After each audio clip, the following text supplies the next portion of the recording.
얼마 전 이스라엘 그 소년 그 3명이 납치돼서 살해당한 이후 이스라엘군의 이 보복 공격, 이 가자 지구를 향한 이 보복 공격에 의해서 팔레스타인 그 아이들 30여 명을 포함한 한 300명 이상의 희생자가 생겼습니다. 눈에는 눈, 이에는 이. 대단한 보복 공격이죠. 또 얼마 전에는 그 사진에 이 가자 지구를 공습하는 이 포격하는 그 장면을 이스라엘 사람들, 유대인들이 벤치에 앉아서 캔맥주 마시면서 공습하는 걸 구경하는 그런 장면이 게재돼서 논란이 되기도 했어요. 그 폭탄이 날아가 그 가자 지구의 어느 구석인가 떨어져서 그 건물과 사람들이 막 산산조각 날 때 브라보를 외치고 박수를 쳤습니다. 옛날 그 나치가 유대인들에게 행했던 모습과 똑같은 일들을 그들이 하고 있는 거예요. 1948년 오랜 동안 그 디아스포라로 살아가던 그들이 어떤 그 세계의 정세 흐름 속에서 유리한 어떤 그 고지를 점하고 그 팔레스타인 사람들을 몰아내고 다시금 이제 나라를 회복을 했습니다. 회복한 이후로 끊임없는 그 전쟁이 그 지역에서 이어져 왔어요. 좀 서로 용서해주고 서로 품어주고 이해하고 공존하려고 하는 그 노력보다는 정말 그 서로 밀어내려고 하는, 서로 공존하지 못하는 그런 그 싸움이 정말 연일 지금도 계속되고 있습니다. 아마도 이들의 어떤 그 발상의 전환이 이루어지지 않는 한 서로 포용하고 공존하려고 하는 그런 그 발상의 전환이 이루어지지 않는 한 아마도 주님 오실 때까지 이들은 싸우지 않을까, 또 많은 사람들이 희생되지 않을까 생각을 해봅니다. 왜 사람들은 쉽게 용서하지 못하는 걸까요? 왜 상대를 향한 이 증오의 불길을 꺼보려고 노력하지 않을까요? 또 왜 공존하려고 좀 애쓰는 그런 모습들을 보이지 않고 어떻게 자기만 좀 살려고 하는 그런 이기적인 그 마음들을 품고 살아갈까요? 과연 이 일들이 여러분 불가능하다고 생각을 하십니까? 이 땅이 타락한 이 세상이 이렇게만 흘러가야 될까? 전혀 불가능한 일일까? 근데 저는 그렇게 생각하지 않아요. 전혀 불가능한 일만은 아닙니다. 지난 그 4월 그 이란에서 한 공개 처형이 있었습니다. 이란이 좀 이게 무지한 나라예요. 굉장히 많은 그 공개 처형을 합니다. 7년 전 어떤 그 우발적인 행동에 의해서 이제 한 사람을 죽인 그 청년인데, 이제 교수형에 처하기 위해서 이제 교수대로 올라왔어요. 근데 이란은 이 키사스, 어떤 그 보복의 원칙에 따라 가지고 그 유족들이 지켜보는 가운데 이 살인자를 사형을 시킵니다. 그걸 보라는 거예요. 자기 아들을 죽인 철천지 원수 보라는 거죠. 그런데 이 사형수를 용서해주는 놀라운 일이 벌어진 거예요. 막 그 교수형에 올라가 걸개를 걸고 이제 교수형을 처하려고 하는 그 순간에 이 피해자의 어머니가 이 청년에게 다가와서 뺨때기를 한 대 탁 때리고 내가 너를 용서한다. 용서를 선포한 거예요. 그리고 그의 아버지가 그 목에서 올가미를 풀어주었어요. 이게 또 이란법이 그렇게 그 피해자가 용서하면 사형을 면하는 거예요. 법원에서 사형 판결이 났어도 사형을 면하게 되는 것입니다. 이 이야기는 좀 극단적인 이야기죠. 근데 우리 삶에서 접할 수 있는 그런 이야기는 아니에요. 우리가 한번 이런 생각을 해보는 거죠. 우리들의 그 일상적인 삶에서 과연 우리를 힘들게 하는 이들을 용서하고 그들을 품고 갈 수 있을까? 근데 막상 또 나의 문제로 다가오면 이 문제는 좀 쉽지 않은 문제예요. 누군가에 의해서 내가 물질적으로 정신적으로 피해를 입었다면, 그래서 마음이 상하고 재정적으로 손해보고 내 인생이 힘들어지기라도 했다면 그런 사람들을 너그럽게 용서하고 그 사람을 내가 정말 품을 수 있을까? 또 그 사람들을 보면 누굽니까? 되게 내 가족일 수 있어요.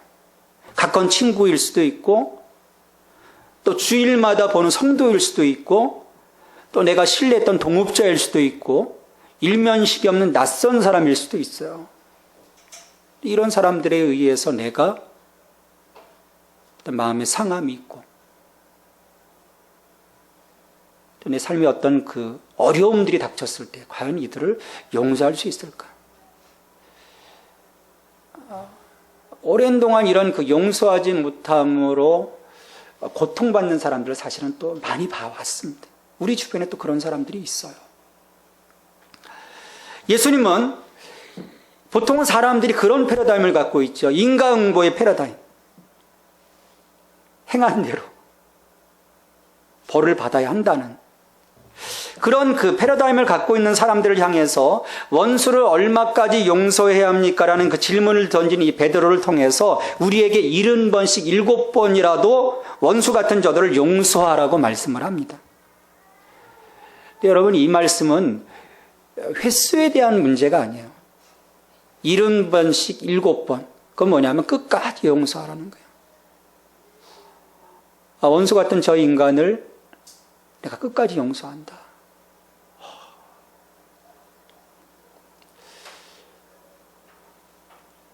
이 고민되는 문제예요. 왜냐하면 요즘 세상 이렇게 살다가는 인생 쪽박차기 딱 알맞습니다. 온갖 사기꾼들이 다 달려들 텐데요. 저 사람은 그냥 늘 긍휼히 여기고 용서해 주는 사람인데 가서 등쳐먹어도 괜찮아. 적당히 좀 빼먹지. 동네북 신세가 될 수 있거든요. 예수님이 그런 동네북과 같은 인생을 살라고 우리의 삶 속에서 그런 것들을 요구하시는 걸까?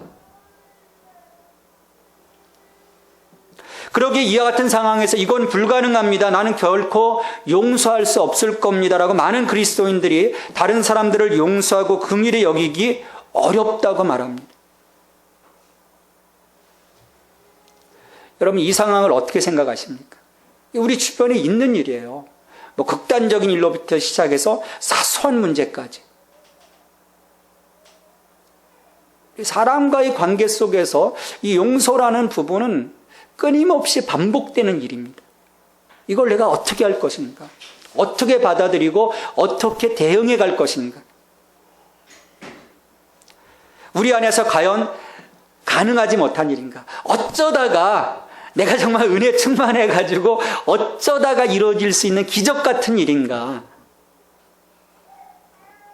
그렇다면 팔복을 포함한 예수님의 이 산상수는 우리에게서 먼 나라의 이야기일 수도 있어요.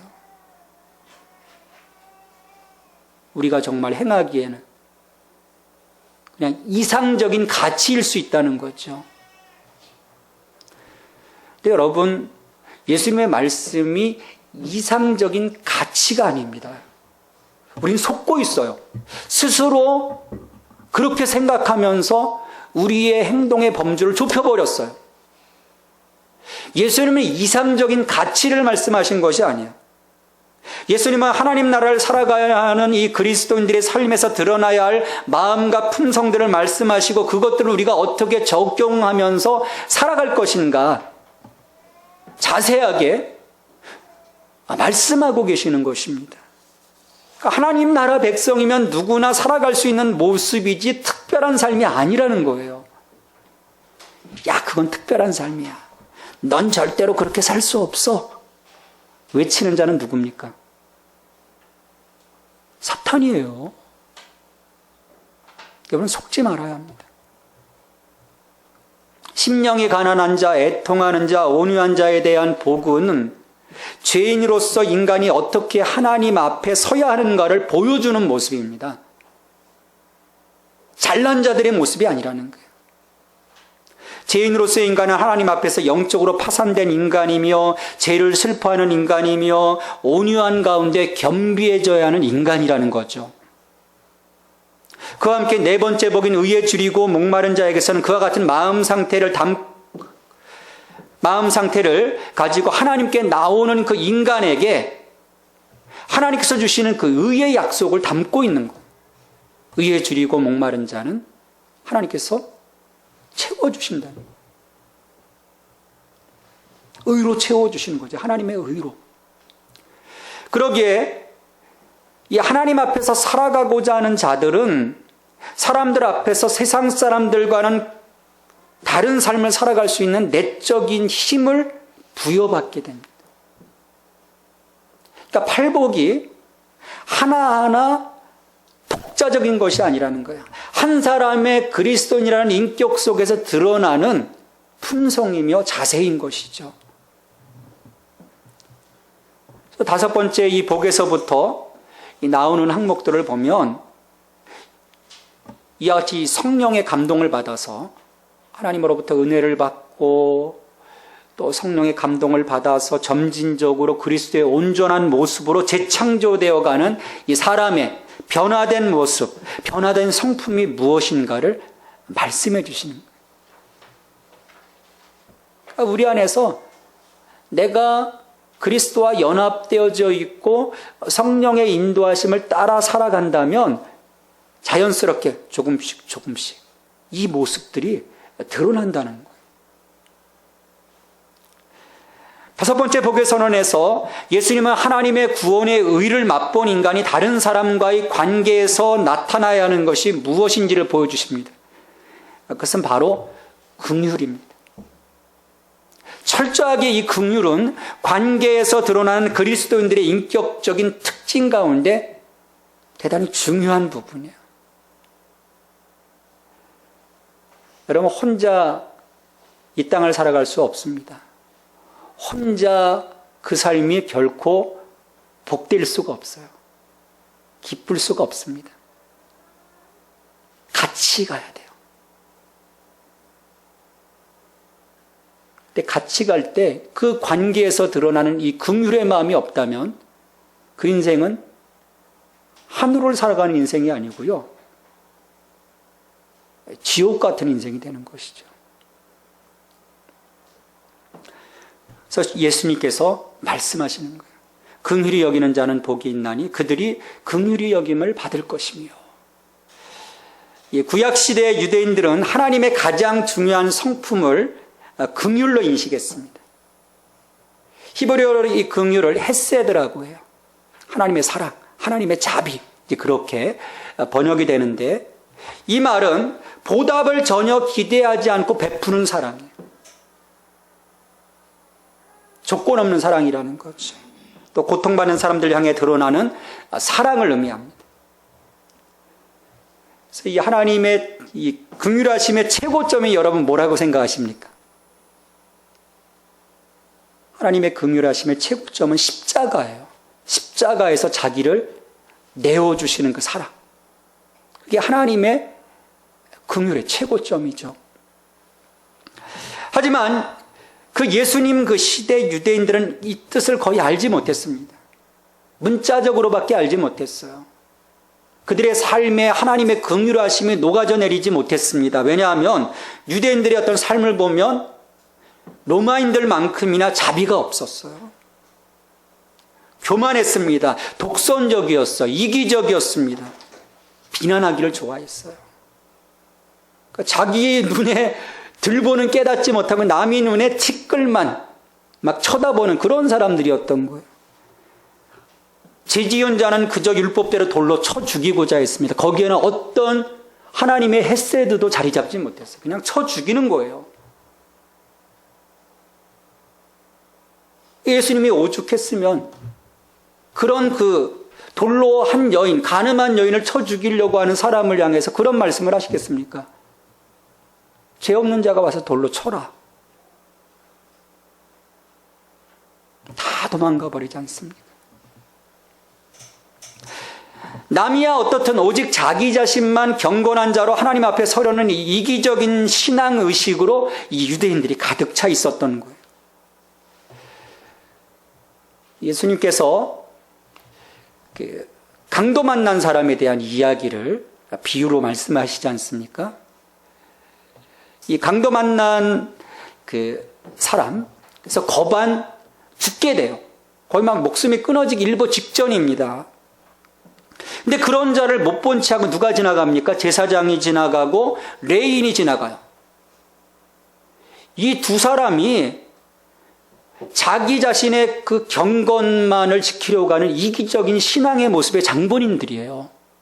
왜냐하면 이 부분을 우리가 이 사람이 무관심하게 이기적인 마음 때문에 단순히 자기 목숨 강도 만난 사람, 저기 괜히 더 거들렀다가 내가 큰일 나겠다. 도망간 게 아니에요.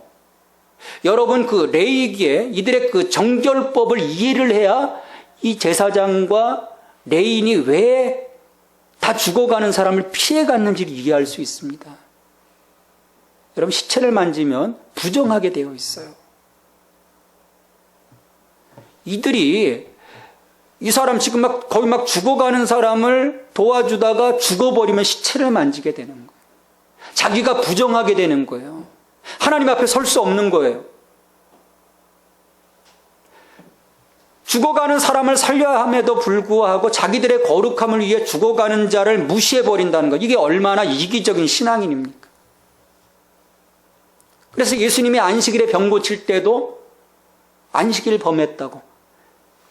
그들의 독선적인 이기적인 신앙의 눈으로만 예수님을 평가를 해버린 거예요. 이것은 하나님과 전혀 관계없는, 어떻게 보면 자신을 좀 위로하는, 자기의 어떤 위안이 되는 그런 신앙일 뿐이에요. 그건 하나님을 향한 신앙이 아닙니다. 이렇게 유대인의 이 선민사회가 하나님이 원하시는 인애와 자비는 잃어버리고 무섭게 경색된 어떤 정죄와 비판과 배타주의 종교 풍조 속에 갇혀버린 것입니다. 어떻게 보면 오늘 그 현대 이스라엘의 모습도 마찬가지인 거예요. 중동이라는 특수한 상황 속에 있기도 하지만 이런 그 스스로의 어떤 고립된 부분을 갖고 있는 것이죠. 또 많은 현대 그리스도인들에게서도 마찬가지예요. 참 이기적인 신앙의 삶을 살아갈 때가 참 많습니다. 그래서 보면요, 이 교회 내에서의 어떤 분쟁이 세상의 그 어느 그 분쟁보다도 더 접촉점을 찾지 못하고 극단적으로 치닫는 이유가 여기에 있어요. 교회에서 한번 이 송사가 걸리면요, 해결점이 없어요. 법이 딱 정해놔도요, 묵습니다. 순교한다. 끝나버리는 거예요. 법이 적용이 될 수가 없어요. 그런 완악하고 강팍한 세상을 향해서 예수님께서는 타인을 향한 용서와 긍휼을 강조하셨고 긍휼의 본이 되셨어요. 죽기까지 자기 자신의 긍휼하심을 보여주시는 거예요. 하지만 우리 주변에서 이 그리스도인이 아닌 자들에게서도 때때로 친절한 성품과 고난에 대한 동정심과 또 그들에게 잘못을 범했던 자들을 용서해주는 그런 그 마음들을 우리가 볼 수 있습니다. 앞전에서도 말씀드렸듯이 사형수를 용서한 이란의 그 한 어머니와 같은 자들이 그런 자들이겠죠. 근데 여러분, 이것은 본능적인 것일 뿐입니다. 예수님께서 지금 말씀하고 있는 이 헤세드, 하나님의 긍휼하심과는 다른 거예요. 비록 세상의 사람들이 친절하다 할지라도, 어디 주변에 친절한 사람들 얼마나 많습니까? 근데 친절하다 할지라도 그들에게 영적인 것은 아무것도 없기 때문에 그냥 친절할 뿐이에요. 예수님께서 여기에서 가르치시면서 권하시는 긍휼은 이 자연적인 동정심, 자연적인 그 친절과는 다른 것입니다. 이것은 하나님께서 예수 그리스도를 통해서 우리에게 보여주신 헤세드, 성령의 열매입니다. 그리고 우리 안에서 살아계시는 그리스도로 말미암아 나타나는 결과로서 그리스도인의 의무인 거예요. 의무라는 말을 듣기 시작하면 우리는 부담스러워지기 시작합니다.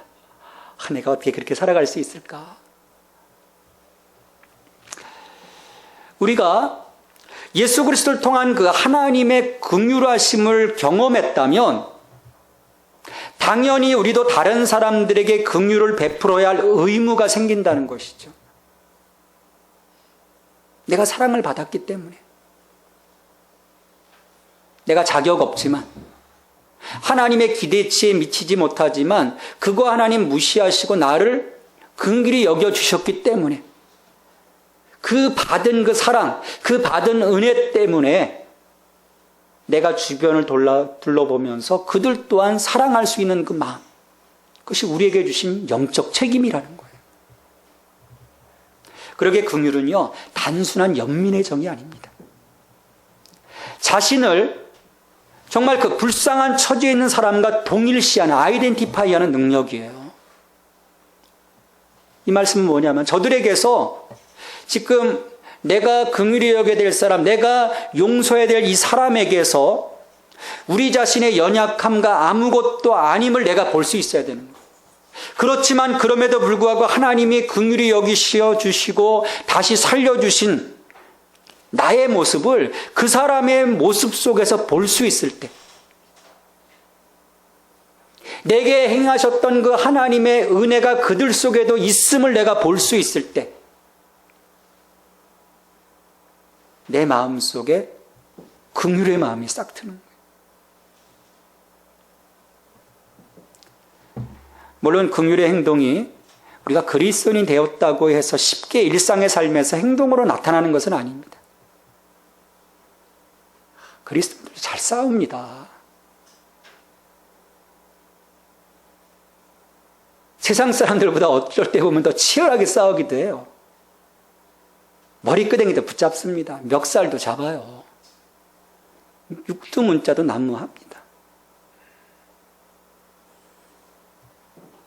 하지만 거듭난 이후에 이런 문제들은 뭐냐면 여전히 옛사람의 본성을 따라 행하기 때문에 긍휼의 마음이 순간순간 무시되는 거예요. 또 그리고 자신의 권리와 이익을 잃지 않기 위해 사람들과 분쟁하고 갈등하기도 하지만, 우리가 진정 그리스도를 닮아가기 시작한다면 긍휼은 우리의 삶에서 서서히 드러나기 시작하고 확장되고 지속되기 시작합니다. 이례적인 행동이 아니라는 거예요. 이걸 우리가 멈추지 말아야 한다는 것이죠. 우리가 구약을 보면 여러 긍휼의 모범들이 나옵니다. 우리 창세기 13장을 보면 그 아브라함과 롯의 이야기가 나와요. 하나님의 은혜를 받아서 둘이 거부가 되는데, 거부가 되다 보니까 양떼가 늘어나고 사람들이 늘어나다 보니까 물 가지고 싸우는 거예요. 목초지 가지고 싸우는 거예요.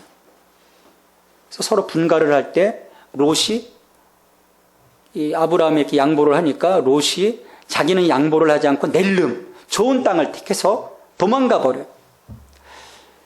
그러니까 이처럼 그 조카 롯과 땅 문제로 헤어지면서 어떻게 보면은 세상적으로 보면 손해를 입었습니다. 아마도 마음도 좀 상했을 거예요.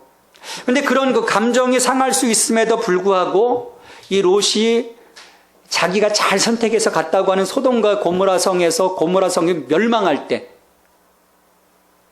아브라함은 이 롯의 구원을 위해서 노력을 합니다. 자식 잘 됐다, 고소하다, 그럴 수 있음에도 불구하고 구원시키고자 해요. 이건 뭐냐면 아브라함이 롯을 긍휼히 여겼기 때문이에요. 우리 창세기 후반부로 넘어가서 보면 요셉의 이야기가 나옵니다. 요셉이 꽤 잘난 아들이었어요. 왜냐하면 야곱이 사랑하는 여인의 첫째 아들이었기 때문이에요. 그러니까 심정적으로, 그러니까 어떻게 보면 그 질서로 보면은 장남이 아니지만 심정적으로 보면 요셉이 장남이었던 거예요. 그러다 보니까 얼마나 많은 형제들의 시기를 받습니까? 또 살해 위협도 받고 결국은 애굽의 종으로 팔려가서 정말 그 모진 고생을 다 함께 됩니다. 물론 나중에 총리가 되죠. 하나님의 은혜로. 그런 그 자기의 비참했던 삶을 형들을 만났을 때 형들 탓으로 돌리지 않고 하나님의 뜻이었다면서 형들을 용서를 해요. 이처럼 형들을 용서하도록 한 것은 요셉이 형들을 긍휼히 여겼기 때문입니다. 또 모세 같은 경우도 자기의 리더십에 이 아론과 미리암이 대적을 해요. 아내가 죽고 새로운 아내를 취할 때 구스 여인을 취해요. 흑인을 취합니다. 유대인을 취하지 않아요. 거기에 막 반기를 듣습니다. 그때 하나님이 노하셔서 이 미리암이 문둥병에 걸려요. 이 문둥병에 걸리자 회복을 위해서 모세가 중보 기도를 합니다. 이건 뭐냐면 모세에게 긍휼의 마음이 있었기 때문에 그 일이 가능했다는 거예요. 또 자기를 죽이려고 덤벼드는 사울왕, 장인이거든요. 장인이 사위를 죽이려고 하는 거예요. 자기 권세 때문에, 자기 왕권을 지키려고. 몇 번의 그를 죽일 수 있음에도 불구하고 죽이지 않은 것 또한 다윗이 사울을 긍휼히 여겼기 때문에 가능한 일이었습니다. 이런 긍휼의 그 모델들을 보여주면서 성경은 말해요. 이렇게 자기 자신이 손해를 보고 어려움을 당해도 그 모든 원인을 제공한 자들을 용서하고 품어주고 기도해 줄 수 있는 이 마음, 이것을 성경은 긍휼이라고 우리에게 보여주고 있는 거예요. 좀 불만스럽죠. 그렇게 당하는데 어떻게 그렇게 당하고만 살 수 있습니까? 이런 상황에 대해서 그 한 자매의 그런 그 불만을 들은 적이 있어요. 어찌 그럴 수 있습니까? 사기를 당했고 손해를 보았으면 정당한 자기 권리를 행사해서 찾을 것은 찾아야 하고 벌할 것은 벌어야 되지 않겠습니까?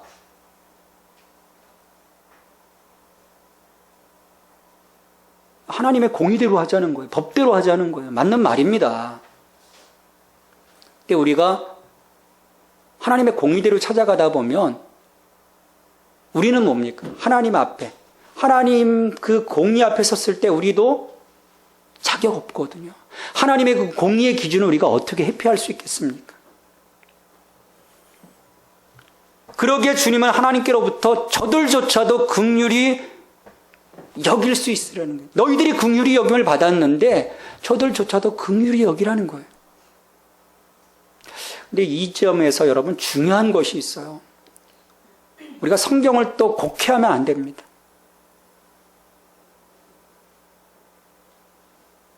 우리가 그리스도인으로서 사랑을 실천하되 효과적으로 실천하려고 한다면 언제나 긍휼과 정의의 균형이 유지되어져야 해요. 몰지각한 사랑이 아니라는 거예요. 단순히 범법자를 개인적으로 긍휼히 여겨서 용서해 줄 수 있는 문제가 아니기 때문입니다.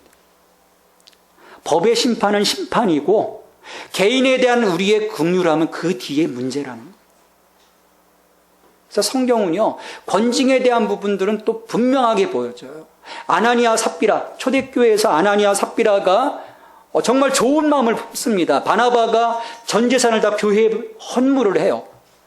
그래서 교회가 그걸 통해서 막 사람들을 구제하고 공동의 생활을 해나갑니다. 그걸 보니까 너무 좋거든요. 아나니아 삽비라가 집을 팝니다. 근데 팔고 딱 헌금을 하려고 하니까 갑자기 마음이 한쪽 편에서 야, 우리 이제 나이도 들었는데 이거 다 드리고 나면 어쩌냐.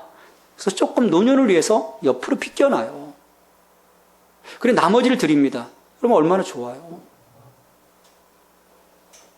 근데 베드로가 성령을 속였다고 그들을 엄하게 꾸짖습니다. 긍휼히 여길 수도 있잖아요. 그래도 남들 하지 못하는 그 이상의 헌금을 지금 하고 있는데 긍휼히 여길 수 있습니다. 근데 그렇게 하지 않아요. 성령을 속인 부분에 대해서, 그들의 마음속에 있는 그 어둠의 부분에 대해서 엄격하게 번증합니다. 이게 성경이 보여주는 긍휼과 정의의 균형인 거예요.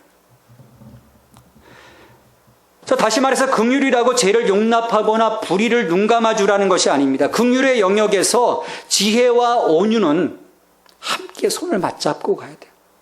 그래서 예수님이 말씀하시는 거예요. 너희가 뱀같이 지혜롭고 비둘기같이 순결하라. 그렇다면 오늘 우리들의 삶에서 긍휼은 어떻게 열매로 드러나야 하겠습니까? 예수님이 구체적으로 이 긍휼의 그 대상에 대해서 이야기하신 것은 아니에요.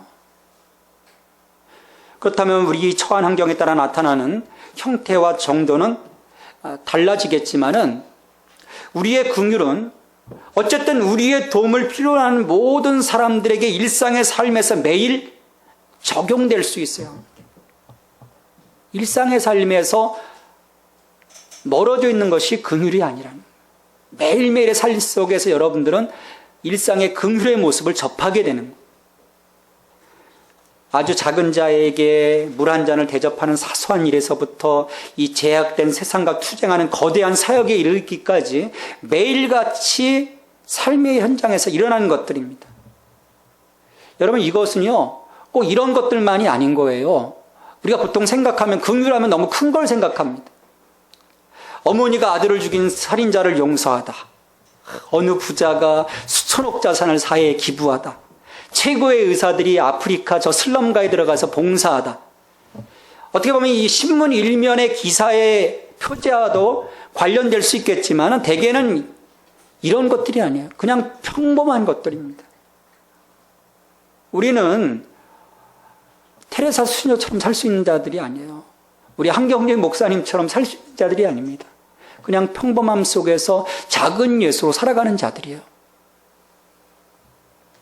우리 긍휼의 모습은 어떤 모습들로 나타나야 되겠습니까? 뭐가 긍휼일까요? 누군가에게 따뜻한 한마디 위로의 편지를 쓸 수 있는 모습들. 누가 어려워요. 좀 힘들어요. 나 얼마 없는데. 인색하게 구는 것이 아니라 작은 것이지만 그래도 이 사람에게 베풀 수 있는 그 모습. 나에게 못되게 굴었어요. 그럼에도 불구하고 악으로 악을 갚지 않는, 대갚아주지 않는. 되게 탁 날라오면 같이 또 날아가지 않습니까? 그래서 술집에서 늘 싸움이 나는 게 그거 아닙니까? 다른 사람의 실패를 이용하지 않고, 직장에서 한 사람이 탁 실패하면 탁 치고 올라가가지고 자기가 또 그 자리를 차지하는 경우들도 있습니다. 누군가의 감정을 상하지 않게 하기 위해서 난처한 상황에서도 입을 다물기도 하는 모습. 누군가의 죄를 함부로 떠벌리지 않고 감싸주는 거죠. 드러났지만 감싸주는 거예요. 사람들이 막 비난할 때 그냥 다물고 있는 거예요. 그리하지 말자고 사람들을 권면할 수 있는 그 자그마한 그 모습, 그게 긍휼의 모습이라는 거예요. 친절한 미소를 지어 보이기도 하고, 호의를 베풀고, 연약한 자들을 불쌍히 여기고, 누군가가 실수를 하거나 잘못된 판단을 하거나 또 설령 빚을 갚지 않거나 빌린 것을 돌려주지 않더라도, 그래서 성경은 뭐라고 합니까? 그냥 주라는 거예요. 받을 생각하지 말라는 거예요. 가져오면 감사한 거라는 거예요.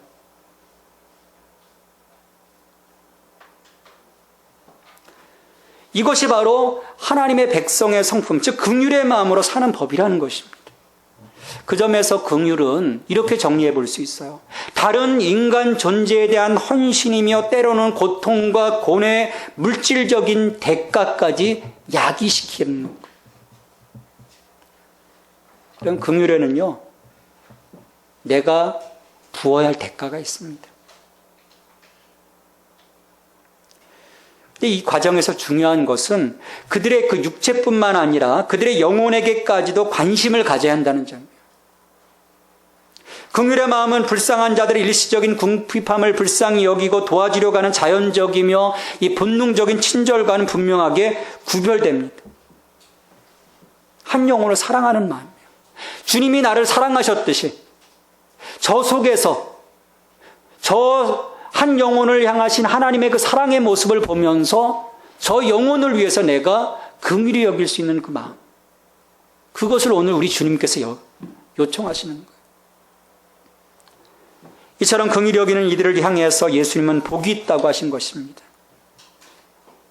그러니까 이들의 어떤 우리의 도덕심, 우리의 그 인간의 그 마음 자체, 행동을 축복하신 것이 아니에요. 하나님의 생명으로 인해서 우리가 배부르면 배부를수록 그리스도인들은 아직도 세상에서 하나님 없이 살아가는 사람들, 여전히 죄와 허물 가운데 죽어가는 사람들에 대해서 더욱더 따스한 관심을 보이게 되고 그들을 위해서 기도할 수 있게 되는 거예요.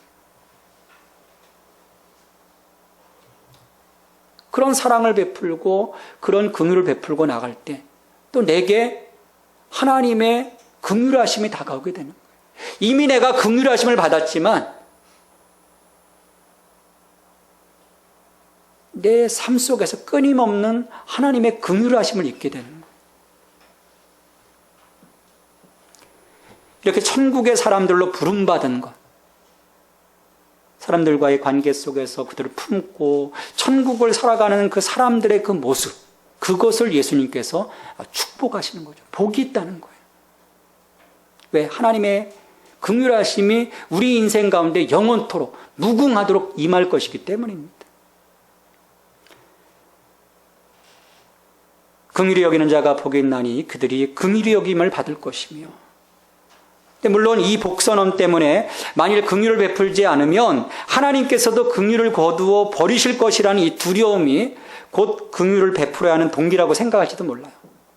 우리가 긍휼을 베풀지 않으면 우리도 하나님께로부터 버림받을 거다. 야고보서 2장 13절에 보면 그렇게 말씀을 하죠. 긍휼을 행하지 아니하는 자에게는 긍휼 없는 심판이 있으리라. 긍휼은 심판을 이기고 자랑하느니라. 근데 이 말씀은요, 우리가 긍휼히 여김으로써 우리가 하나님으로부터 긍휼히 여김을 받게 된다는 말씀이 아닙니다. 필연적 근거가 아니라는 거예요. 만약 하나님의 긍휼이 우리 자신의 긍휼에 대한 보상으로 주어진다면 그것은 긍휼이라고 할 수가 없습니다. 무엇보다도 우리가 하나님 나라를 볼 수가 없어요.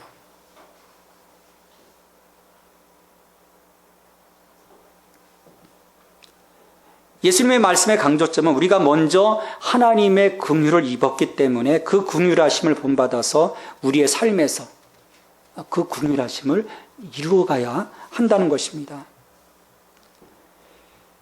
예수 그리스도를 통해서 보여주신 이 하나님의 긍휼하심은 상상도 못할 만큼 큰 것입니다. 이와 같은 그 하나님의 긍휼을 힘입어서 오늘 우리가 죄로 인해 자격 없음에도 불구하고 하나님의 자녀로 살아갈 수 있었기에 우리도 이 땅을 살아가면서 긍휼의 옷을 입고 긍휼의 사람으로 살아가는 것이죠. 여러분, 이것을 부담스러워하지 마십시오. 우리의 힘으로 할 수 없습니다.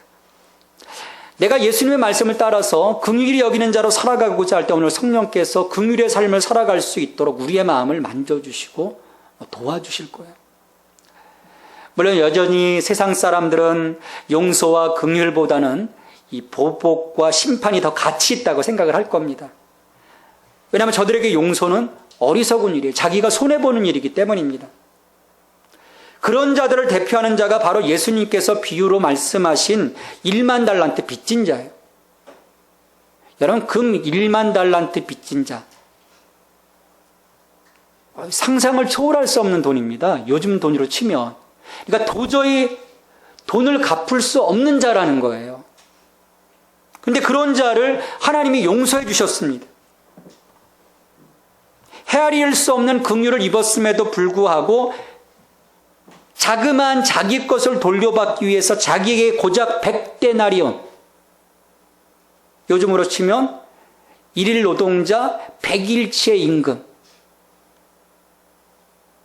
근 한 1000몇만 원, 그걸 돌려받기 위해서 이 사람을 용서하지 않아요. 감옥에 가두습니다. 너 그거 낼 때까지 너 거기서 못 나온다. 이것이 세상 사람들의 모습이라는 거예요. 이렇게 긍휼을 잃어버린 삶은 결국 하나님의 긍휼하심으로부터 영원히 소외되게 만듭니다. 그러나 오늘 우리가 이 시대에 자신의 대가를 지불하고 사람들에게 긍휼을 베푸는 길을 걸어간다면 마지막 날에 우리 주님께서 우리를 긍휼로 안아주실 것입니다. 오늘도 우리 주님께서 말씀하십니다. 긍휼히 여기는 자가 복이 있나니 그들이 긍휼히 여김을 받을 것이며. 하나님 아버지 감사합니다. 저희들 가운데 함께하여 주시고 성령을 통해서 저희들의 마음을 만져주시며 우리의 심령을 가난하게 하시고 또 우리의 마음속에 애통함을 주시고 또 온유함과 의에 줄이고 목마른 삶을 통해서 또 이제 긍휼의 삶으로까지 나아가게 하시니 감사합니다. 예수 그리스도를 영접한 이 우리의 삶이 이처럼 우리에게 허락하신 하나님 나라 백성으로서의 그 모습을 하나하나 우리의 삶에서 하나님 그것들 이루어갈 수 있는 저희들이 되게 도와주시옵소서. 우리가 놀라운 하나님의 긍휼하심을 입었습니다. 자격이 없음에도 불구하고 하나님께서 우리를 자녀로 삼아주셨고 구원의 기쁨을 주셨습니다.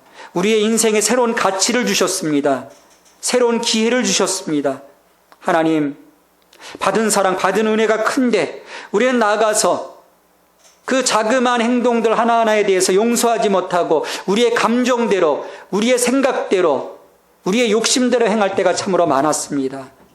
하나님, 우리의 이기적인 마음들을 용서하여 주시고 다른 사람들의 연약함을 품고 저들의 삶을 용서할 수 있는 예수의 마음을 저희들에게 허락하여 주시옵소서. 그 삶을 살아가는 자가 복이 있다고 하셨습니다.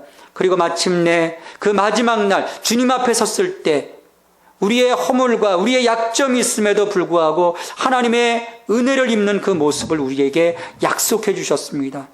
주님, 이 약속을 붙잡고 이 땅에서의 긍휼의 삶을 살아가며 하나님께 기쁨이 되고 또 저희들에게도 행복함이 되는 저희들의 삶이 될 수 있도록 도와주시며 우리들이 있는 그 자리가 바로 지옥과 같은 삶이 아닌 천국과 같은 삶이 될 수 있도록 주님 축복하여 주옵소서. 이 모든 간구를 예수님의 이름으로 기도하옵나이다. 아멘.